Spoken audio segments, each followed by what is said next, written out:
Roger asked a question about who are the best runners in the world, and he answered Africans, Kenyans. Yeah. And Roger's answer was, what do they have in common? They run with their mouths closed. Have you ever watched a horse race? How do horses run? With their mouths wide open? Well, horses don't open their mouths. They're called windsuckers, Windsucker.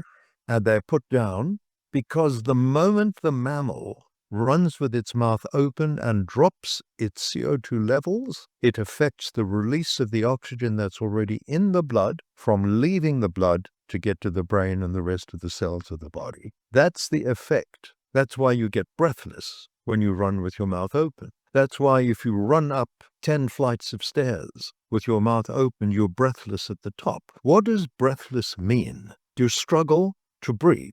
Why? Because your breathing tubes are closing down. Because the brain is saying to you, Daniel, if you continue doing this, you're going to kill yourself. Why?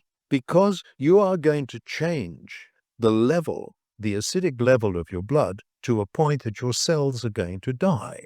And that's a very tight range. What is that range? That range is 6.8 to 7.8 pH. At 6.8 and 7.8, you get cell death. Consequently, as you move from your 7.35 to 7.45, if you start dropping below the 7.35 and going to 7.2, 7.1, 7, it's not a long way to go to 6.8.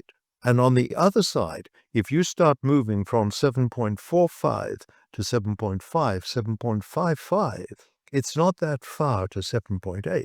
So the gap between acidosis death or alkalosis death is your balance point in the middle. The minute you start going in either direction, two things happen. If you're over-breathing, your body will shut your breathing system down to preserve the CO2 because you're losing too much. And if you're under-breathing, if you try and hold your breath, you can't hold your breath to death. You reach a point where the brain says, you are going to die, so you faint. And when you come out of a faint, what's the first thing you do? This is why people drown. People don't drown because they consciously open their mouths and swallow water. They drown because they hold their breath to the point that the brain makes them faint. And when you take that big recovery breath underwater, it's not a great idea because that's when you suck in the water and you drown. So the body is ever protective. If you run with your mouth open, what you're doing is you're reducing the amount of oxygen that leaves the blood to the cells, but you're also provoking your breathing system to tighten. My chest is tight. I can't catch my breath. I'm breathless. Why is your chest tight? Are you wearing a 4-year-old's t-shirt? No, your chest is tight from inside as the body struggles to keep you alive. Yeah, I've had a lot of during some of my runs, it's happened to me a little bit less, but kind of I'm hitting a wall when I breathe in, and she's given me the advice, of course, to breathe into my stomach. Not stomach, but more like Well, that's the point. You need to understand the mechanics. right here. The minute you talk about the stomach, people tend to want to use the stomach muscles, the abdominals, the laterals, and the obliques. That's got nothing to do with breathing. The breathing is the diaphragm, and the diaphragm is a horizontal disc that kind of separates your body. Let me get you a picture of it so that you can see what I'm talking about. I mean, this is what I do all day, every day. This is how I explain things to people. Even through my chest, I feel like sometimes I hit a wall when I'm breathing in, like All right? in and then hit a wall. So that's the diaphragm. It only moves in two directions. It goes up or it comes down. When it goes up, it increases the pressure inside the chest and the air flows out. When the diaphragm goes flat, the pressure in the chest drops and the air flows in. It also does many, many other things. It massages the heart. It drives lymph around the system. It keeps all your trash cans clear. The diaphragm is an incredible muscle. But when you breathe from your upper chest, from here and your mouth. You don't use the diaphragm. So you're not getting the effective exchange of this whole column of air moving up and down over all the lung tissue that you should be getting. When you say you hit the wall, what does it mean? It means that you are no longer able to exchange air freely. Things are locking down and shutting down because the brain is saying to you, Daniel, you're not treating your body properly. So I will teach you a very, very simple way to change this. In the kitchen, have you got skewer sticks, kebab sticks, the bamboo sticks? I think so. Good. So take a handful of these and go to the park and give yourself a starting line and hold a stick in your hand, shut your mouth, and run as hard and as fast as you can with your mouth closed until you feel you have to open your mouth. Stop. Put a stick in the ground. Walk back to the starting line. Do a variety of changed breathing patterns. It doesn't matter what you do. The Address Stress app is a good one because if you do that 2-minute pressure valve, it changes your breathing ratio. So you do 4 minutes of that.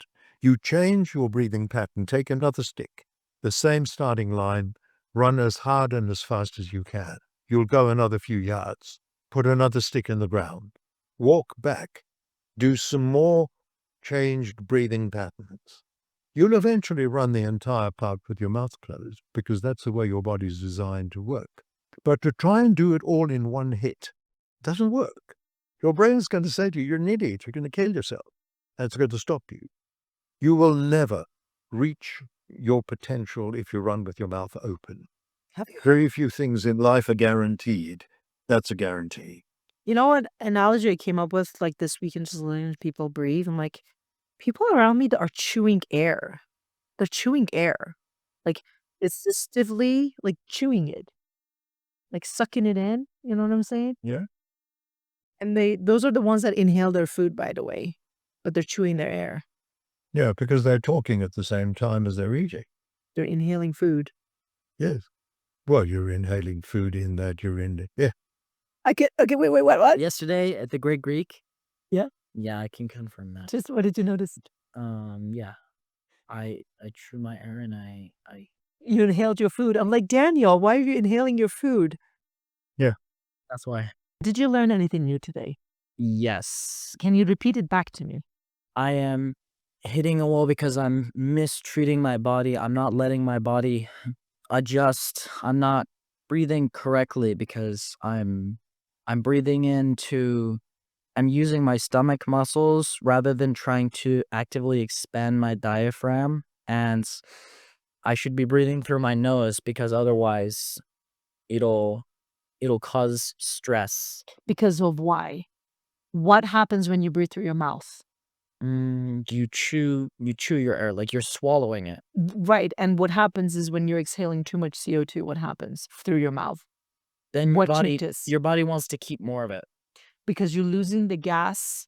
And what is the pressure of the CO2? You understand what CO2 is. The pressure of CO2 at the end of your exhalation, we call that end tidal. Tidal is breath. End tidal CO2 pressure, yeah. Tidal CO2 pressure is 7, what is that? 31? 30? Ideal. No, ideal's 38 to 42. 38 to 42 is the No, ideal. that's it. So if you're doing any less than that, then your body's going to compensate by changing the way you breathe. Right? Does that make sense? See how you... Yeah. Have you put him onto the capnometer? What it is reading? All right. I'm going to give you one thing to go together with your sweatiness before you're going to have a shower. You have a very Not just the surface area for your lungs is the size of a tennis court. If we took your lungs out and ironed them flat, they're 2,000 square feet. What chance do you stand of winning Wimbledon if you play in the tram lines? chance. You need the whole volume. You need the whole court. So when you breathe from your upper chest and your mouth, you are in fact only using the tram lines of your lungs. When you get that breath down to the base of the lung by using the diaphragm, you're then trickling over the entire tennis court, dropping CO2 back into all the little sacs in your lung. That's a visual for you to imagine. You don't win Wimbledon playing in the tramline.